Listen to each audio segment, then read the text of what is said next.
Hi friends, previous వీడియోలో నేను మీకు పర్సంటేజెస్ చాప్టర్ నుంచి expenditure is equal to price into consumption అనే కాన్సెప్ట్ మీద అసలు ఎక్స్పెండిచర్ అంటే ఏంటి, కన్సంప్షన్ అంటే ఏంటి, ప్రైస్ అంటే ఏంటి, expenditure is equal to price into consumption అంటే ఏంటి అనే దాని మీద డీటెయిల్ ఎక్స్ప్లెనేషన్ అయితే ఇచ్చాను. అండ్ దీని మీద ఎలాంటి టైప్ ఆఫ్ ప్రాబ్లమ్స్ వస్తాయి అనే దాని గురించి కూడా నేను ఎక్స్ప్లెయిన్ చేశాను. అండ్ కొన్ని ప్రాబ్లమ్స్ కూడా చెప్పున్నాను ప్రీవియస్ వీడియోలో. ఈ వీడియోలో నేను మీకు కంటిన్యూ చేయబోతున్నాను. రిమైనింగ్ ప్రాబ్లమ్స్ గురించి ఎక్స్ప్లెయిన్ చేయబోతున్నాను. మీరు కనుక ప్రీవియస్ వీడియో చూడకుండా ఉండుంటే డిస్క్రిప్షన్లో లింక్ ఇస్తాను, వెళ్ళి తప్పకుండా చూడండి, మీకు బాగా అర్థమవుతుంది అండ్ కాన్సెప్ట్ కూడా క్లియర్గా అర్థమవుతుంది. ఇప్పుడు మనం లేట్ చేయకుండా రిమైనింగ్ ప్రాబ్లమ్స్లోకి వెళ్దాం. మన ఫస్ట్ ప్రాబ్లం ఏంటో చూద్దాం. ఇది మన ఫస్ట్ ప్రాబ్లం ఏంటో చూద్దాం. Price of Apple increases by 20%. A person initially purchases 60 kg Apple. How much KG Apple will he purchase now in the same amount? ఈ ప్రాబ్లం ఎలా సాల్వ్ చేయాలో మీకు అర్థం కావాలి అంటే ఫస్ట్ మనకి కాన్సెప్ట్ అనేది తెలియాలి. Expenditure is equal to price into consumption. మనకి ఎప్పుడైతే ఎక్స్పెండిచర్ సేమ్గా ఉంటుందో అప్పుడు ప్రైస్ అండ్ కన్సంప్షన్ రేషియోస్ ఆపోజిట్లో ఉంటాయి, అంటే రివర్స్గా ఉంటాయి అన్నమాట. మీకు అర్థం కావడం కోసం నేను బ్రీఫ్గా ఎక్స్ప్లెయిన్ చేస్తాను. ప్రీవియస్ వీడియోలో నేను డీటెయిల్గా ఎక్స్ప్లెయిన్ చేస్తున్నాను. సో మీలో ప్రీవియస్ వీడియో చూడని వాళ్ళు ఉంటే నేను డిస్క్రిప్షన్లో లింక్ పెడతాను, అది చూడండి, మీకు ఇంకా బాగా అర్థమవుతుంది. ఇప్పుడు మీకు అర్థం కావడం కోసం బ్రీఫ్గా ఎక్స్ప్లెయిన్ చేస్తాను. ఇప్పుడు మనకి ఎక్స్పెండిచర్ సేమ్, ఇక్కడ కూడా చూడండి సేమ్ అమౌంట్ అన్నాడు, అంటే ఎక్స్పెండిచర్ అనేది మనకి సేమ్ అనమాట.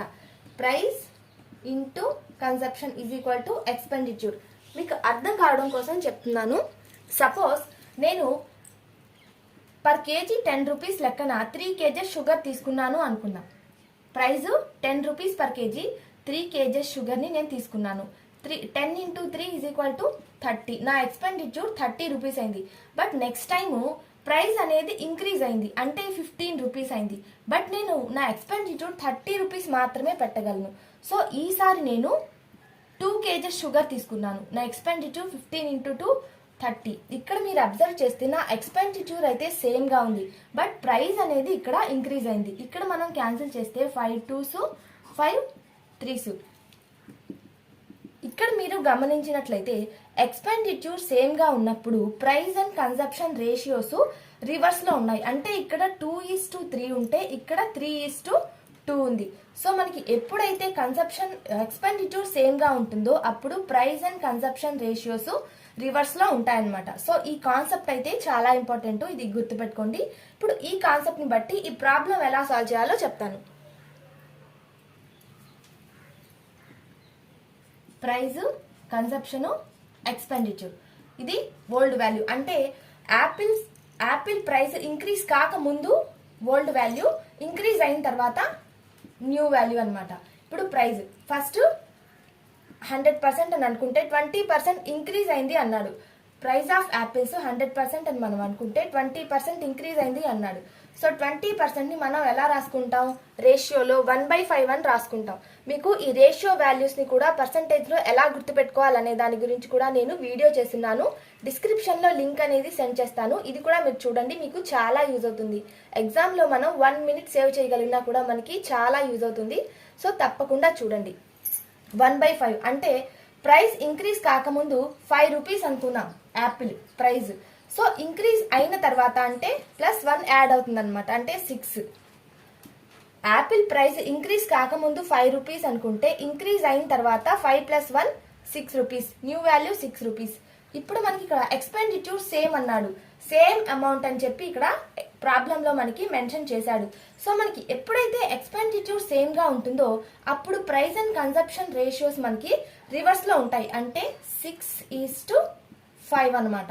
ఇది 5:6 అయితే ఇది 6:5. ఇక్కడ మనకి ఏమిచ్చాడు? అతను ఇనిషియల్లీ 60 kgs యాపిల్స్ని పర్చేస్ చేశాడు అన్నాడు. అంటే ఇనిషియల్లీ అంటే ఇంక్రీజ్ కాకముందు ఓల్డ్ వాల్యూ, అంటే 6 implies 60 అయితే 6 1s 6 10s. సో ఇప్పుడు ఏమన్నాడు? How much KG Apple will he purchase now in the same amount, అంటే ఇప్పుడు 5. ఇప్పుడు ప్రెసెంట్ ఇంక్రీజ్ అయిన తర్వాత 5 into 10 that equal to 50 apples. Price increase అయిన తర్వాత అతను 50 యాపిల్స్ని పర్చేస్ చేయగలడనమాట. సో మీకు ఈ కాన్సెప్ట్ అర్థమైందని అనుకుంటున్నాను. సేమ్ మెథడ్లో ఇంకో ప్రాబ్లం చెప్తాను, మీకు ఇంకా క్లియర్గా అర్థమవుతుంది. ఇది మన నెక్స్ట్ ప్రాబ్లం ఏంటో చూద్దాం. Price of rice reduced by 20%. A person initially purchase 160 kgs rice. How much kg rice he can purchase now in the same amount. Same ఇందాకట్లాంటి క్వశ్చనే, కాకపోతే ఇందులో ఏంటంటే ప్రైస్ రెడ్యూస్ అయింది అంటే తగ్గిందనమాట. అతను ప్రైస్ తగ్గక ముందు 160 kgs రైస్ తీసుకునేవాడు. అయితే ప్రైస్ అనేది 20% తగ్గిందనమాట. అయితే ఇప్పుడు అతను సేమ్ అమౌంట్ కి ఎన్ని కేజెస్ ఆఫ్ రైస్ తీసుకోగలడు అని చెప్పి క్వశ్చన్ లో అడుగుతున్నాడు. Price consumption expenditure. ఇది బోల్డ్ వాల్యూ అంటే ప్రైస్ రెడ్యూస్ కాక ముందు వాల్యూ, ఇది న్యూ వాల్యూ అన్నమాట. ఇక్కడ ఏంటంటే ప్రైస్ 20% రెడ్యూస్ అయిన తర్వాత ఎన్ని తీసుకోగలడు అని రేషియో అన్నమాట. సో ప్రైస్ 20% రెడ్యూస్ అయింది అన్నాడు. 20% అంటే మనం రేషియోలో 1/5. సో రెడ్యూస్ కాకముందు పర్ కేజీ 5 రూపీస్ అనుకుందాం. రెడ్యూస్ అయిన తర్వాత అంటే ప్రైస్ అనేది తగ్గింది కాబట్టి -1 అన్నమాట. 5 - 1 4. ప్రైస్ రెడ్యూస్ కాకముందు 5 రూపీస్ పర్ కేజీ ఉన్నది, రెడ్యూస్ అయిన తర్వాత 4 రూపీస్ పర్ కేజీ వచ్చింది. సో మనకి ఎక్స్పెండిచర్ సేమ్ కాబట్టి రేషియోస్ రివర్స్ లో ఉంటాయి అంటే 4:5 అన్నమాట. నెక్స్ట్ అతను ఇనిషియల్లీ 160 kgs తీసుకునేవాడు అంటే ఇది ఇనిషియల్లీ ప్రైస్ రెడ్యూస్ కాక ముందు. 4 ఇంప్లైస్ 160 kgs. 4 1s 4 4s. అయితే అతను ప్రైస్ రెడ్యూస్ అయిన తర్వాత అంటే 5 అన్నమాట. 5 × 40 that equal to 200 kgs rice అతను ప్రైస్ అనేది రెడ్యూస్ అయిన తర్వాత తీసుకుంటాడు. This is the answer. మీకు ఈ మెథడ్ లో ప్రాబ్లమ్స్ అర్థమయ్యాయని అనుకుంటున్నాను. ఇప్పుడు మనం సెకండ్ మెథడ్ కి వెళ్దాం. ఇది మన మెథడ్ 2 లో ఫస్ట్ ప్రాబ్లం అన్నమాట. సో మనకి ప్రాబ్లం ఏమి ఇచ్చాడో చూద్దాం. The price of oil is decreased by 20%. A house wife increases the expenditure on oil by 40%. What percent increment is recorded on the conception. ఈ ప్రాబ్లంలో ఏమి ఇచ్చాడంటే ప్రైస్ ఆఫ్ ఆయిల్ మీద ప్రైస్ 20% డిక్రీజ్ అయింది అన్నాడు. అయితే ఈ house wife increases the expenditure on oil by 40%. అయితే హౌస్ వైఫ్ ఆయిల్ మీద ప్రైస్ డిక్రీజ్ అయిందని చెప్పి ఎక్కువ తీసుకుందన్నమాట. తను ఎప్పుడు పెట్టే అమౌంట్ కంటే కూడా ఎక్స్పెండిచర్ ఇంకొంచెం ఎక్కువ పెట్టింది. మనం కూడా అలాగే కదా, ఏవైనా వస్తువు రేట్ తగ్గింది అంటే ఇమీడియట్ గా వెళ్ళి ఎక్కువ తీసుకుంటాం అనమాట, మళ్ళీ రేట్ ఎక్కడ పెరిగిపోతుందో అని. అదే విధంగా ఇక్కడ కూడా ఆయిల్ మీద 20% ప్రైస్ అనేది తగ్గిందని చెప్పి ఆవిడ ఎక్స్పెండిచర్ 40% పెంచిందనమాట. అయితే what percent increment is recorded on the conception. అయితే కన్సప్షన్ ఎంత పర్సెంట్ పెరిగిందో కనుక్కోమని చెప్పి మనకి క్వశ్చన్ లో అడుగుతున్నాడు. ప్రైస్ ఆఫ్ ఆయిల్ 100% అనుకుంటే ఇక్కడ మనం ప్రైస్ కానివ్వండి కన్సప్షన్ కానివ్వండి మనకి ఏది ఇస్తే అది రాసుకోవాలన్నమాట. ఇక్కడ ఎక్స్పెండిచర్. సో మనకి ఇక్కడ ప్రైస్ ఇచ్చాడు కాబట్టి కన్సప్షన్ తీసేసేయండి. ప్రైస్ ఎంత ఇచ్చాడు 20% డిక్రీజ్ అయింది అన్నాడు. అంటే 100% మనకి ప్రైస్ ఆఫ్ ఆయిల్ అనుకుంటే 20% డిక్రీజ్ అయింది అంటే 80%. సో మనకి ఎక్స్పెండిచర్ ఎంత ఇంక్రీజ్ అయింది 40%. 100% ఎక్స్పెండిచర్ అనుకుంటే 140% అయిందనమాట. సో 80 నుంచి మనకి 140కి ఎంత ఇంక్రీజ్ అయింది 60% on 80%. 80 into 100. 0 0 2 3s 2 4s. 1/4 is equal to 25%. So 3/4 మనకి న్యూమరేటర్ 3 టైమ్స్ ఉంది కాబట్టి ఇంటూ 25 ఈజ్ ఈక్వల్ టు 75% మనకి కన్సప్షన్ అనేది ఇంక్రీజ్ అయింది. నేను మీకు ఫ్రాక్షన్ వాల్యూస్ ని పర్సంటేజెస్ లో ఎలా కన్వర్ట్ చేయాలి, ఎలా గుర్తుపెట్టుకోవాలి అనే దాని మీద ట్రిక్స్ ఆల్రెడీ ప్రీవియస్ వీడియోలో చేస్తున్నాను. మీకు డిస్క్రిప్షన్ లో లింక్ ఇస్తాను, మీరు చూడండి, మీకు చాలా యూజ్ అవుతుంది. సో ఇది మనకి సెకండ్ మెథడ్ అన్నమాట. ఈ మెథడ్ లో మనకి చేయాలి అంటే మనకి ప్రైస్ కానివ్వండి కన్సప్షన్ కానివ్వండి ఏదైనా ఒకటి ఇచ్చి ఎక్స్పెండిచర్ మనకి ఇచ్చుండాలి. మనకి ఇచ్చిన ప్రాబ్లం లో మనకి ఏమి ఇచ్చాడు అనేది మనం తెలుసుకోగలిగినట్లయితే ఏ మెథడ్ ని యూజ్ చేయాలనేది కూడా మనం ఈజీగా చెప్పొచ్చు.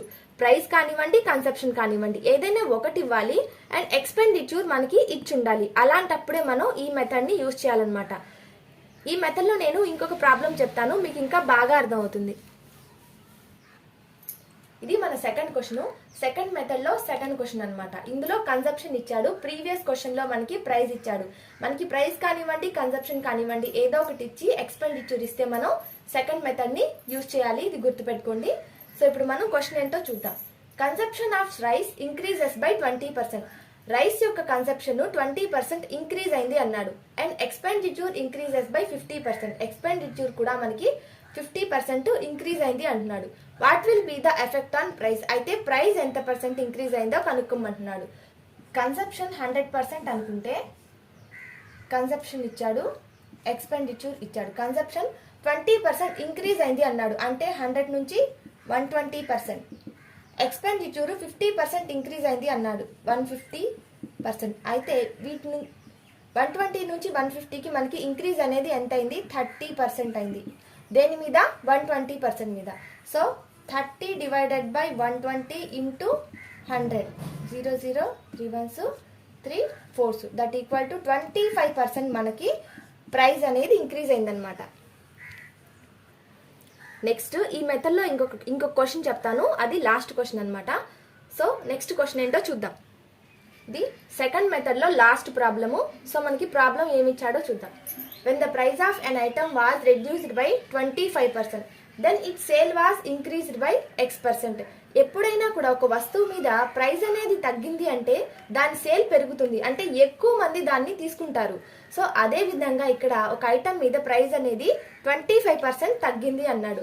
అయితే it sale was increased by X%. ఎంత పర్సెంట్ సేల్ అనేది ఇంక్రీజ్ అయిందో మనకి చెప్పలేదు, X% అన్నాడు. If there is an increase of 20% in the receipt of the revenue, అతనికి ఇన్కమ్ లో కూడా 20% ఇంక్రీజ్ అనేది వచ్చిందనమాట. అయితే then the value of X will be what? మనకి X value కనుక్కోమంటున్నాడు.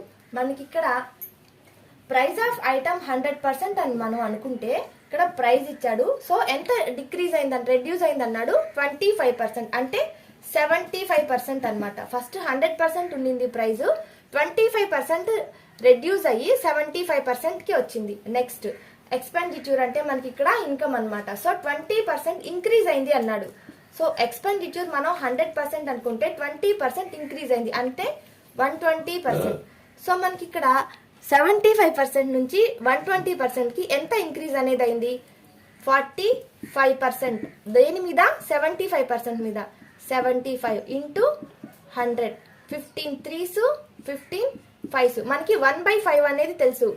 1/5 is equal to 20%. ఇక్కడ మనకి న్యూమరేటర్లో 3 టైమ్స్ ఇంక్రీజ్ అయింది కాబట్టి 3 into 20, that equal to 60%. X is equal to 60%. So మనకి X వాల్యూ అనేది 60% వచ్చింది. ఈ వీడియో యొక్క ఫస్ట్ పార్ట్ నేను డిస్క్రిప్షన్లో లింక్ పెడతాను. అండ్ ఫ్రాక్షన్ వాల్యూస్ని ఎలా గుర్తుపెట్టుకోవాలి అనే దాని మీద ట్రిక్స్ గురించి నేను చేసిన వీడియో కూడా ఉంది. దాని లింక్ కూడా నేను డిస్క్రిప్షన్లో పెడతాను. మీకు నా వీడియోస్ నచ్చినట్టయితే లైక్ చేయండి. అండ్ మీకు ఇలాంటి మరిన్ని వీడియోస్ కోసం సబ్స్క్రైబ్ చేయడం మర్చిపోవద్దు. Thanks for watching.